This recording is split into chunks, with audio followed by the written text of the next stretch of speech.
Assalamualaikum warahmatullahi wabarakatuh. Selamat datang di podcast Waalaikumsalam. Religius, podcastnya Polres Kudus bersama saya Mangan Prasetyo Dan saya Rika Murjayanti. Nah Rika, kita kali ini kedatangan tamu yang luar biasa sekali. Tokoh baru di Kabupaten Kudus. Ada siapa Rika ini? Ada Bapak Bupati Kudus, Bapak Sam'ani Intakoris. Gimana Bapak puasanya hari ini? Alhamdulillah, kabar baik, sehat. Alhamdulillah. Selamat datang Pak di podcast Religius Pak. Selamat datang, Nggih. nggih. Hal-hal yang ditunggu ini Pak. Udah lama sekali ditunggu Bapak ini. Nah Rika, Pak Bupati, ini adalah kesempatan yang luar biasa. Kemarin pelantikan dilantik langsung oleh Pak Presiden Pak Prabowo di Istana Merdeka loh. Kasih ucapan selamat dulu dong. Selamat Pak, nggih. Bapak atas pelantikannya. Selamat, salam semuanya. Nggih. Ini merupakan hal yang keren sekali ya Mas Pak. ya. Pertama kali ini Bapak nggih. Rasanya gimana Pak dilantik di Istana Merdeka dulu Pak? Rasanya ya deg-degan, tapi karena ini amanat dari rakyat, kita laksanakan dengan sebaik-baiknya dan alhamdulillah berjalan dengan baik dan lancar. Seluruh kepala daerah Pak ya waktu itu? Seluruh kepala daerah se-Indonesia. Wah. Nah setelah pelantikan itu kan ada retreat di Magelang ya Pak? Iya. Untuk kegiatannya apa saja itu Pak? Kegiatannya kan mulai jasmani, olahraga, dan pelajaran-pelajaran yang diisi oleh seluruh Menteri Kabinet Merah Putih, dan dari Pak Wakil Presiden Republik Indonesia dan yang terakhir Bapak Presiden Republik Indonesia Bapak Prabowo Subianto. Nah untuk arahan-arahan tersebut nih Pak, yang paling berkesan oleh siapa dan isinya apa Pak? Oleh Pak Prabowo. Ya, ini kan membangun chemistry bahwa sebagai jiwa pemimpin ya, di mana kita dipilih oleh rakyat untuk bisa bersinergi dengan semua pihak. Apalagi kita kumpul seluruh Indonesia, bisa berkenalan dengan bupati, wali kota seluruh Indonesia dan gubernur-gubernur, dan kita langsung dipimpin oleh Bapak Gubernur Jawa Tengah, Bapak Lutfi. Ini suatu keakraban yang luar biasa dalam rangka mengemban amanah untuk menjalani pemerintahan di seluruh kabupaten, kota, dan provinsi. Di Magelang berapa hari Pak kemarin? 8 hari. 8 hari Pak. Berjalan lancar, sehat-sehat. Alhamdulillah berjalan lancar dan sukses semuanya, tidak ada halangan apapun. Alhamdulillah sekali. Alhamdulillah. Nah kalau untuk hati yang paling dalam Bapak ini untuk menjadi Bupati Kudus, nah ini Kudus ini mau dibuat seperti apa nih Pak? Nggih, karena saya seorang insinyur tata kota ya, saya kepengen Kabupaten Kudus ini kan menjadi kota yang terkecil yang termewah kan. Artinya tata kotanya, tata pemerintahannya, dan tata kelola lingkungannya juga baiknya. Walaupun mungkin ada beberapa kendala-kendala yang ada di Kabupaten Kudus, kita hadapi. Tidak ada masalah yang tidak bisa kita atasi, dan dukungan semua pihak termasuk dari Polres, dari TNI dan seluruh masyarakat ya, yang ada di Kabupaten Kudus ini, mari kita saling bahu-membahu. Nomor satu kan masalah pangan, masalah keamanan, dan masalah ketertiban itu sangat penting, termasuk dukungan-dukungan Polres dalam hal ketahanan pangan, keamanan itu sangat penting. Alhamdulillah di Kabupaten Kudus ini kan untuk kriminal kan sedikit ya, Iya. sedikit minim ya. Iya. Dan ini tekanan-tekanan yang luar biasa dari pihak Polres untuk menjaga keamanan Kabupaten Kudus ya. Pasti ada tapi sedikit dibandingkan dengan kota lain ya gitu. Apalagi di Kabupaten Kudus ini kan kota yang hidup 24 jam. Mau keluar kemana-mana ada PKL, ada kehidupan, ada warung kopi dan sebagainya. Ini adalah interaksi ekonomi yang sangat luar biasa di Kabupaten Kudus. Nah untuk kesejahteraan Kudus ya Pak, pastikan ada program-programnya Bapak yang dicanangkan di Kabupaten Kudus. Ada program-program unggulan Bapak yang mau dicanangkan? Oke, program-program ini kan termasuk kesejahteraan guru ya, yang mana pada zamannya Pak Tamzil kan 1 juta dan berkurang, sekarang kita akan kembalikan ke 1 juta lagi, termasuk untuk insentif ibu-ibu yang melahirkan, termasuk juga imam masjid, marbot, maupun para yang mengelola masjid ya, kita juga ada perhatian RT RW, kematian, insentif kematian yang dulunya 1 juta kita tingkatkan 1,5 juta. Bagaimana rakyat merasakan ketika keluarganya meninggal, dan di situ biaya pemakamannya juga mahal. Pemerintah hadir untuk bisa memberikan bantuan untuk meringankan para yang kena musibah, sehingga kita bisa memberikan yang terbaik untuk masyarakat. Alhamdulillah sekali nih Kang, baru kali ini ada kepala daerah yang memperhatikan tentang kesejahteraan masjid dari tingkat RT, RW dan ke atas gitu kan. Baru kali ini loh, keren sekali ini. Untuk efisiensi anggaran Bapak, apakah akan menghambat program unggulan Bapak nanti ke depannya? Efisiensi kan tidak hanya di Kabupaten Kudus dok, seluruh kabupaten, kota, provinsi, kementerian dan lembaga kita hadapi dan kita harus evaluasi. Dengan adanya program Pak Bowo ini kita semakin sadar ada belanja-belanja yang tidak penting, ada belanja-belanja yang tidak efektif. Makanya kita lebih selektif lagi dalam rangka efektivitas dan efisiensi. Kita dorong untuk peningkatan PAD kita lewat digital. Semua pendapatan baik itu pungutan, retribusi wajib pakai digital. Apalagi sekarang BI mengeluarkan QRIS Tab. Ini sama dengan seperti e-money, ketika kita mau ke tol bisa langsung bayar ya. Semoga dengan adanya digital ini angka-angka kebocoran, angka-angka penyalahgunaan kecil ya kita meningkatkan. Pada tahun kemarin untuk PAD kita kan antara 550, kita targetkan 650 ya. Ini dalam rangka mendongkrak PAD kita. Bagaimana tidak meningkatkan atau menambah biaya pendapatan Meningkatkan ya Pak. retribusinya kita naikkan bukan, Iya, tapi kita kelola PAD ini supaya tidak bocor, tidak menguap dan tidak disalahgunakan oleh oknum-oknum yang tidak bertanggung jawab. Oh gitu ya Pak, berarti memang benar-benar dipres tapi untuk kemaslahatan bersama gitu ya Pak. Kurang lebih seperti itu. Dan alhamdulillah cukai kita masih mendapatkan 265 miliar.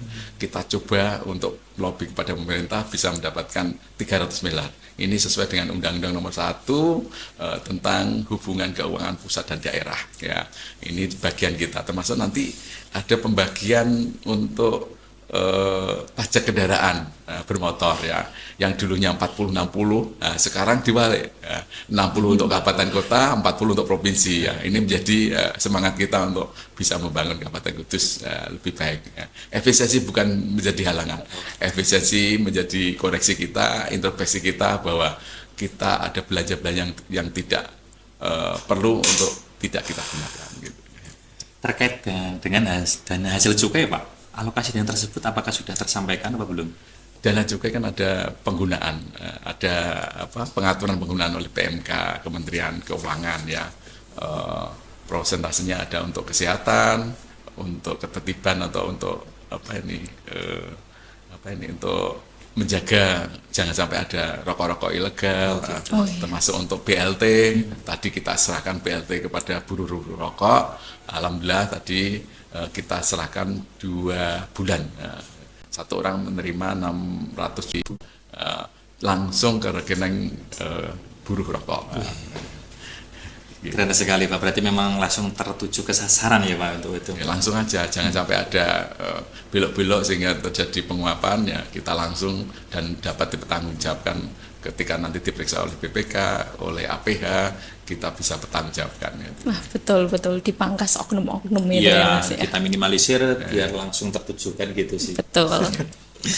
Pak, kalau adakah rencana Pemda Pak untuk menarik investor baru ke Kudus untuk mengembangkan UMKM? Sangat. Kudus pro investasi. Ketika nanti investasi masuk di Kabupaten Kudus, pasti ada multi efek ekonomi ya, di mana nanti penyerapan tenaga kerja, pajak kita juga naik ya. Dari sisi nanti kita juga investasi ini membangun Kabupaten Kudus yang lebih baik ya. Walaupun di Kabupaten Kudus ini kota kecil ya, untuk porsi untuk kuning itu hampir 45 atau 55% ya, yang untuk tanah pertanian masih tinggi ya. Dan alhamdulillah di Kabupaten Kudus ini panennya luar biasa bagus, termasuk surplus untuk panen di Kabupaten Kudus, sehingga swasembada pangan di Kabupaten Kudus menyumbang surplus kepada Jawa Tengah akan menyumbang pada Indonesia. Keren ya Keren Mas. sekali ya, dari mulai akar putus mengembang ke pusat langsung ke Iya. paling ujung kan gitu. Iya. Kalau untuk mengacu akselerasi program pemerintah pusat ya Pak, kan ada makan bergizi gratis. Kalau untuk Kudus sudah dilaksanakan atau belum Pak? Ada 2 titik yang sudah dilaksanakan ya. Ya, moga-moga ini sebagai pilot project nanti kita berkembang ke daerah-daerah lain dan memang mencari tempat untuk dapur MBG itu. Semoga ada tempat-tempat yang sudah siap. Nah, kita berkoordinasi dengan Pak Sekda beserta jajarannya, ada sekolah-sekolah kita yang kosong ya. Sekolah-sekolah yang digroping ya. Artinya ada SD 1, 2, 3 digroping menjadi 1. Sekolahnya nganggur. Silakan nanti dari sekolah itu bisa digunakan untuk dapur, untuk kegiatan masyarakat. Karena tanahnya biasanya tanahnya milik desa. Kita serahkan desa, tapi digunakan untuk desa, bisa untuk kegiatan PKK, untuk penitipan anak kepada warganya yang menjadi buruh rokok di sekitar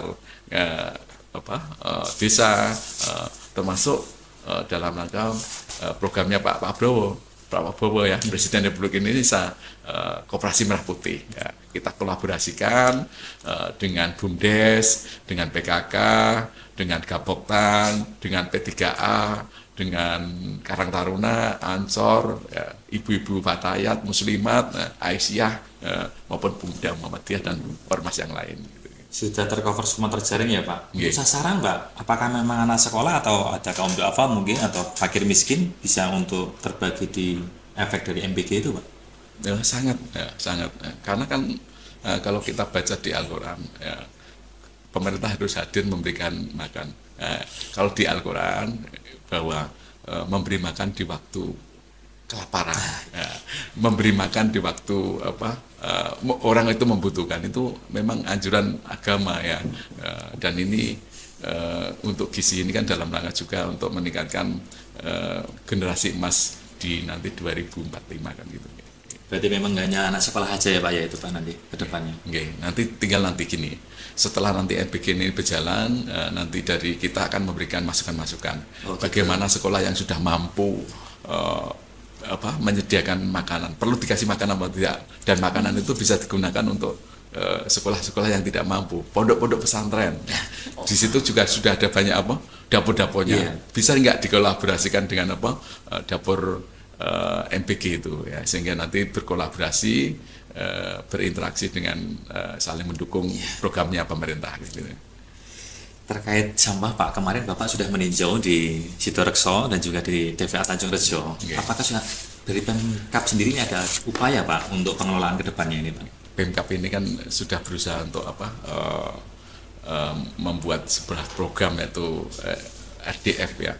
RDF itu seperti palet-palet yang nanti diambil oleh pabrik semen ya. Insya Allah nanti di minggu depan kita taken MOU dengan SIG Semen Indonesia Gresik ya. Di dalam program kita itu kan tidak bisa membalikan tangan ya, beli alat dan sebagainya butuh proses. Makanya kita punya program pilah sampah di rumah tangga, termasuk nanti ada desa peduli sampah ya, di sana mengelola sampah, dan dari PT Jarum sudah ada 2 titik yang memberikan bantuan untuk insinerator. Ya, insinerator itu sudah teruji, baik itu gas emisinya dan lain sebagainya, sehingga layak ketika sampah itu dibakar. Sampah itu dipilah dulu, mana yang tidak berfungsi dibakar. Kalau di Sidorekso, sampah itu menjadi BBM, bisa menjadi solar, bisa menjadi minyak tanah dan bensin. Ya. Cuma kita perintahkan kepada PKPLH untuk mengeteskan dari sisi oktan dan sebagainya, dan sisi regulasinya. Boleh nggak ketika masyarakat itu mendestilasi sampahnya menjadi BBM itu, pelanggaran apa tidak, nanti dikoordinasikan dengan Kementerian Energi, Sumber Daya Mineral, hal-hal tersebut tidak melanggar aturan. Terkait pilah sampah dari rumah tangga, dari Pemkab sendiri nanti menyediakan tong sampah mungkin di RT-RT atau dari desa Pak? Oke. Kalau kita usahakan dari desa aja, desa yang masyarakat membuang sampahnya dipilah, nanti diambil. Yang sampah organik akan diambil oleh PT Jarum, ya, dijadikan pupuk. Yang anorganik nanti dikelola oleh dibuang ke TPA, bisa dipilah mana yang bisa bermanfaat dimanfaatkan untuk didaya gunakan. Contohnya plastik PET bisa dicacah lagi nanti dijual kepada pengepul, termasuk nanti ada besinya dan lain sebagainya. Untuk yang residu nanti dipisahkan, nanti bisa dibakar di insinerator kan gitu. Ada tong-tongnya sendiri nanti Pak disediakan dari pemerintah? Iya, nah, pemerintah hanya memberikan contoh aja kan. Gitu. Tapi kemarin dari pemerintah Kabupaten Kudus membuat himbauan kepada masyarakat untuk pilah sampah. Salah satunya adalah PNS menjadi contoh untuk memilah sampahnya di rumah tangganya masing-masing. Gitu. Okay. Pak, untuk pemilahan sampah ya Pak, kemarin itu ada keluhan bentor-bentor ini Pak. Saya udah capek, saya udah nggak kuat ini untuk memilah sampah. Ini gimana ini Pak? Bentor untuk pengelolaan sampah ini. Ya, sebuah aturan itu kadang perlu paksaan. Contoh, ketika kita ke tol dulu, bayar cash sama bayar pakai e-money ya. Nah, ketika itu kan kok bayar pakai e-money, saya nggak siap. Nah. Tapi sekarang orang mau masuk tol itu sudah siap e-money-nya, mau dicek pulsanya cukup nggak, kan gitu ya. Itu perlu ada paksaan, ada kebiasaan yang perlu kita lakukan bareng-bareng. Memang pengelolaan sampah itu tidak mudah. Ya, karena satu orang menurut teorinya dari Cipta Karya itu satu orang menghasilkan 0,5 kilo sampah per hari. Per hari. Per hari. Iya. Kalau kita kalikan dengan jumlah penduduk kita 850.000, berarti ada 415 ton Sampah per hari. per hari.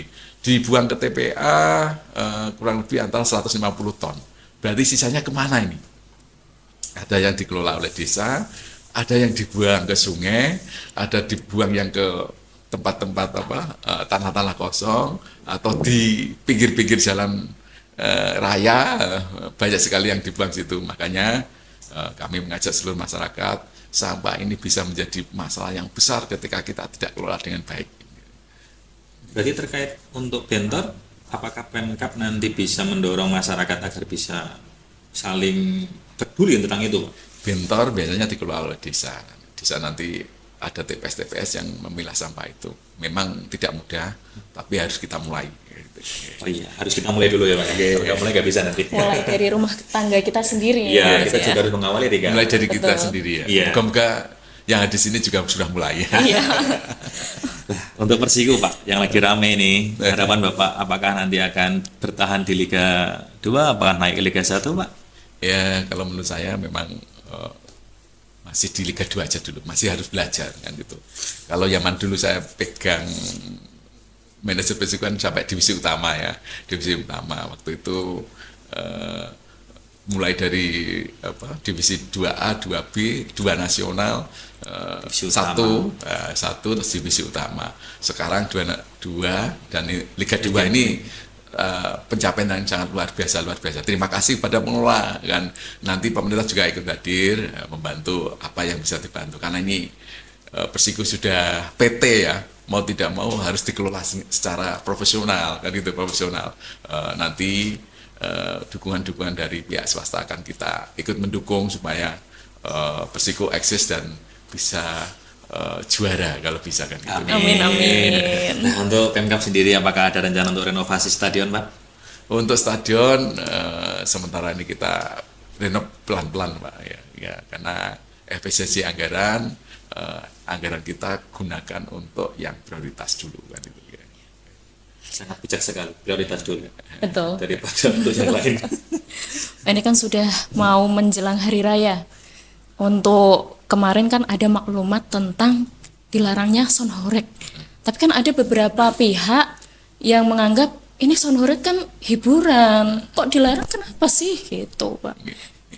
Dari kami Polres maupun Bupati tidak melarang, tapi menghimbau kan gitu. Kalau memang itu tidak perlu, kenapa harus dipaksakan kan gitu. Kalau memang itu tidak bermanfaat, kenapa? Karena kalau nanti masa sonorek takbiran lagunya apa? Dijena. Dangdutan. Ya takbiran boleh. Himbauan dari Pak Kapolda, Pak Kapolres, Pak Kapolsek ya. Takbiran keliling boleh, tapi di wilayah masing-masing. Ramaikan masjid kita, ramaikan musola kita, ramaikan rumah-rumah kita ya. kalau nanti keliling di wilayah jangan sampai ke wilayah lain. Nanti terjadi gesekan, ketemu nanti gegeran. Tahun kemarin kan sampai ada kematian. Ini sebagai pelajaran kita, Pak Kapolres, kita jangan sampai ada korban. Bahagialah, tapi jangan menyakiti kan gitu ya. Bahagialah, tapi jangan mengganggu orang lain gitu ya. Ya. Berarti memang benar-benar nggak efektif ya Pak. Cara istilahnya itu Kudus yang religius, yang santri terkontaminasi budaya dari luar untuk hal itu. Nanti kita diskusi sama Kapolres. Pak Kapolres ya, bagaimana kalau kita buat festival sound horeg, tapi di luar itu kan. Festival silakan pakai horeg sound yang besar, tapi tidak di luar mengganggu acara. di lapangan, satu lapangan. Ya. Ada ranahnya sendiri. Kita nikmati suara dentum Suara dentum bareng-bareng gitu, Pak. Ya. Tapi nanti kita kaji dulu, mengganggu enggak, Gitu. membuat gaduh enggak, ya kami himbau dengan hormat. Ya. Kalau sound horegnya ya soundnya diturunkan menjadi sound yang kecil, tapi di lingkungannya masing-masing. Ya silakan joget dan bertakbiran yang sepas-pasnya, tapi tanpa mengganggu orang lain gitu ya. Nggih. Sekarang ini kan baru dikenal Wadul K1 K2 mengadopsi mungkin lapor Pak dari Pak Kapolres ini. Sudah berjalan ya Pak ini Pak? Sudah Wadul berjalan, K1 alhamdulillah K2 berjalan. ini. Sudah ada 350 aduan. Lalu Banyak ini. Ya banyak sekali tentang jalan, lampu, gas, nggak bisa bayar SPP, atau mungkin suaminya hilang. Wah, macam-macam Mbak, termasuk bantuan sosial, ya, termasuk PKH, termasuk BLT, lain-lain dan sebagainya, banyak sekali kan itu. Tapi untuk admin gimana Pak? Memang Admin kita langsung cepat. Ketika nanti ada aduan dan itu langsung kita share ke dinas yang terkait, dalam waktu 1 kali 24 jam ada reaksi kan itu ya, reaksi. Memang ada beberapa yang belum tertangani, contohnya lampu jalan kita hampir 1.500 mati Pak, rusak ya. Sudah tertangani antara 1.500 masih 1.000 ini ya. Ya moga-moga teman-teman dari Disub segera tangani. Jalan itu ada 1.700 titik berlubang ya. Ini baru ditangani 150, moga-moga dalam 300 sebelum Lebaran terselesaikan ya. Amin. Sudah ada upaya yang penting Pak ya. Upaya, dan kami juga terima kasih banyak dari masukan dari Polres. Ada yang rusak kita juga tangani. Kita harus berkolaborasi. Pemerintah ini hadir, Forkopimda juga hadir untuk masyarakat, untuk siapa? Bukan untuk siapa-siapa. Ya untuk kesejahteraan masyarakat kan gitu ya. Nah, Pak, kalau untuk fast respon ya Pak, itu tadi nanti untuk call centernya atau miminnya berkolaborasi dengan Mimin Polres Kudus, ada grup atau apa gitu Pak? Lebih memudahkan Pak. Akan memudahkan. Iya. Apabila mungkin ada yang menyangkut tentang kewenangan dari kabupaten atau mungkin tugas pokok fungsinya kabupaten, silakan nanti kita berkolaborasi kan ya. Nah, ini kan ada portal-portal. Sebenarnya di kabupaten itu ada portal Harmoni, termasuk sekarang ada Kudus Sehat. Nah, kita akan kolaborasikan karena kita dipantau oleh KPK bahwa respon kita terhadap aduan sampai di mana kan gitu. Nah, termasuk kami kemarin waktu pertama apel, tidak ada pungli lagi di Kabupaten Kudus karena SPI kita turun nomor 3 dari bawah, merah ya. Merah. Untuk itu kalau memang ada masyarakat yang dirugikan, ada yang diminta-minta, bisa melapor kepada kami langsung, HP saya nggak apa-apa. Keren sekali.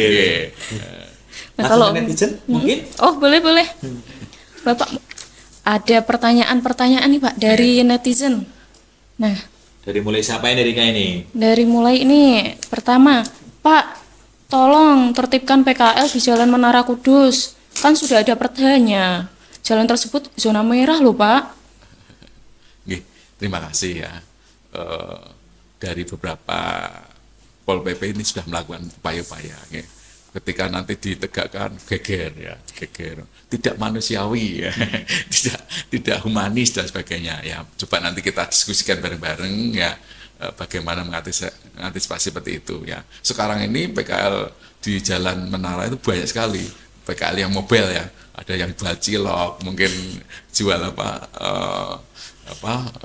telur gulung dan sebagainya ya.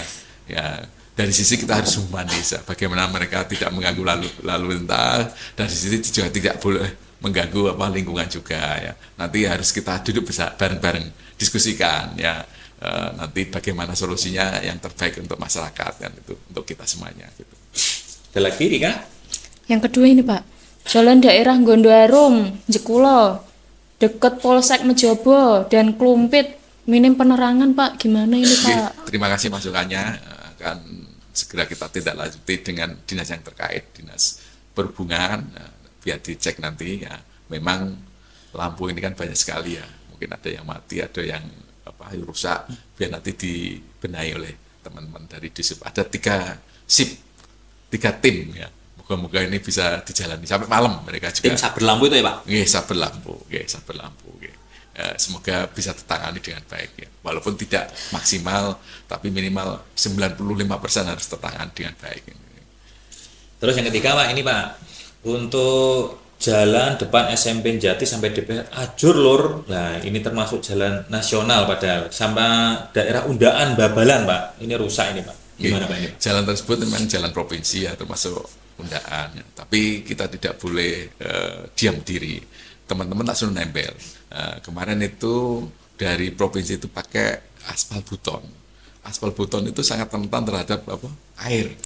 Ketika air terkikis, akhirnya ketika ditempel gerujal-gerujal kan gitu. Kita nanti kupas, kita cutting, setelah di-cutting nanti kita aspal lagi ya, biar mulus ya. Karena kalau ndaan, karena kondisinya tanahnya singkret ya, paham nggak? Gerak Pak. Gerak. Iya. Ketika terjadi air itu mekar, kalau kena kering merapat lagi, pecah kan itu. Pecah. Makanya walaupun beton mereka pecah-pecah, dan sekarang sudah ditempel sebenarnya, sudah ditempel ya. Mungkin ada yang belum ditangani dengan baik, bisa pakai GPS, titik koordinat kepada kami langsung kita tangani. Ya. Sherlock gitu Pak ya. Sherlock foto dan Sherlock kan. Kalau foto sekarang kan ada koordinat itu Ya, betul. Ya, silahkan nanti bisa lewat Wadul atau lewat saya, nanti segera ditangani. Nah ini yang paling keren Pak, yang paling fenomenal, untuk jalan sirkuit belum ada ditagih melulu daripada balap liar. Nah ini Pak. Terima kasih. Kita sudah bersama teman-teman Sekda dan teman-teman untuk mencari tempat untuk sirkuit ya. Kalau drag race itu kan minimal 400 meter, tapi infonya 200 meter cukup. 200 meter plus 50, berarti 250 untuk remnya kan itu. Nah, kita nanti cari tempatnya mana yang cocok untuk drag race ya. Tapi saya minta ketika nanti dragnya jadi, jangan balap liar di jalan raya. Nah itu yang penting kan di situ. Ada konsekuensinya kan gitu ya. Silakan balap, ada tempatnya masing-masing di Paling profesional ya Pak. Profesional. Sudah dibuatkan, ya udah konsekuensinya. Kita coba untuk cari tempatnya ya, baru cari tempatnya. Kemarin kita coba yang daerah Tanjurjo, miliknya PG Rendeng, tapi infonya PG Rendeng mau nanami tebu dalam rangka swasembada gula kan itu ya. Nah, kita cari tempat yang lain yang karena kalau 400 meter kan nggak mungkin ya, 200 meter kemungkinan bisa kan gitu ya. Iya, biar tidak Moga-moga saling membahayakan, Pak. karena saat dilantik plus ini baru 1 bulan, anggaran itu kan dianggarkan tahun kemarin ya. Kita coba nanti perubahan, kalau nggak mampu ya di 2006 ada DED untuk pembuatan sirkuit itu. Amin, Semoga sudah tercapai gitu ya, ya. Sudah terjawab nih Mas netizen Untuk tentang netizen, untuk yang balap sirkuit. liar ini yang paling fenomenal kan itu dari kemarin-kemarin. Iya. Yang terakhir ini Pak. Pak, tolong stasiun dihadirkan kembali. Stasiun Akankah dimungkinkan Pak? Atau mending dialih fungsikan ke yang lain? stasiun KA. Iya, betul. Kemarin kan ada program yang mana Pak Jokowi kan ada program reaktif jalur KA, tapi kan kemungkinan tidak mungkin ya, mungkin karena situasi kondisi. Nanti stasiun KA kita berkoordinasi dengan PT KAI atau BUMN, bagaimana kita kerjasama nanti digunakan untuk UMKM kita, souvenir, kulineran, atau mungkin kafe-kafe. Nanti saya mau kerjasama dengan Polres ini. Setiap bis yang mau masuk ke Kudus wajib mampir situ. Masuk ini. Kalau kita ke Thailand, ke Malaysia kan ada kunjungan wajib. Nah, contohnya gini, ke Singapura aja kita kunjungan masjid ke madu, padahal Indonesia madu banyak sekali. Thailand kunjungan apa ke apa coklat ya. Itu sebenarnya kita kan Malaysia ke coklat juga ya. Nah, di Indonesia kan banyak sekali ini seperti ramceknya Polres ketika mau naik ke Colo wajib berhenti situ dulu. berhenti di situ. Boleh, Di situ nanti mereka turun bisa sholat dulu, bisa ke kamar kecil gratis, terus nanti bisa makan-makan di situ atau beli souvenir di situ. Keren sekali ya. Sehingga Semoga meningkatkan terlaksana. UMKM kita. Gitu betul, Pak. betul. Kan itu. Nah ini Pak, terima kasih sudah hadir. Sebelum kita tutup, minta pesan dan kesannya Bapak. Pesan untuk masyarakat Kudus tentunya. Yang jelas jelang malam takbir Pak. Oke. Silakan monggo ke kamera sini Pak. Oke. Kepada masyarakat. Terima pesannya. kasih kepada warga Kudus yang kami cintai dan kami banggakan. Mari kita bersama-sama menjaga kondisivitas lingkungan kita, rayakan hari raya dengan riang gembira, tapi tidak berlebihan, tidak mengganggu orang lain ya. Kita juga peduli sama lingkungannya. Mari kita bersedekah kepada saudara kita yang tidak mampu, yang tidak bisa merayakan hari raya. Kami juga ucapan terima kasih kepada Pak Kapolres, Pak dan Komandan Kodim dan teman-teman semuanya ormas, organisasi masyarakat, tokoh agama, tokoh masyarakat. Mari kita sama-sama membangun Kabupaten Kudus yang kita cintai ini, dan semoga Kudus ini yang Al-Quds, yang suci ini, ya, yang masyarakatnya gusigan, ya, bagus ngaji dan dagang, berkolaborasi untuk bisa membangun Kabupaten Kudus yang bersama-sama. Ya. Tanpa dukungan masyarakat, tanpa dukungan semua pihak, kita tidak bisa apa-apa kan itu. Ya. Masyarakat itu yang punya. Kita ini adalah pelayan mereka, ya. Karena yang punya Tuhan itu adalah masyarakat. Kita adalah pembantunya, ya, kami siap untuk melayani masyarakat dengan sebaik-baiknya kan gitu. Gitu ya Pak, terima kasih sudah hadir di podcast religius. Kita tutup episode kali ini ya Rika ya. Langsung saja pamitan untuk kepada para sobat Polres Kudus ini. Jangan lupa tetap like, comment, and Subscribe. Assalamualaikum warahmatullahi wabarakatuh. Waalaikumsalam warahmatullahi wabarakatuh.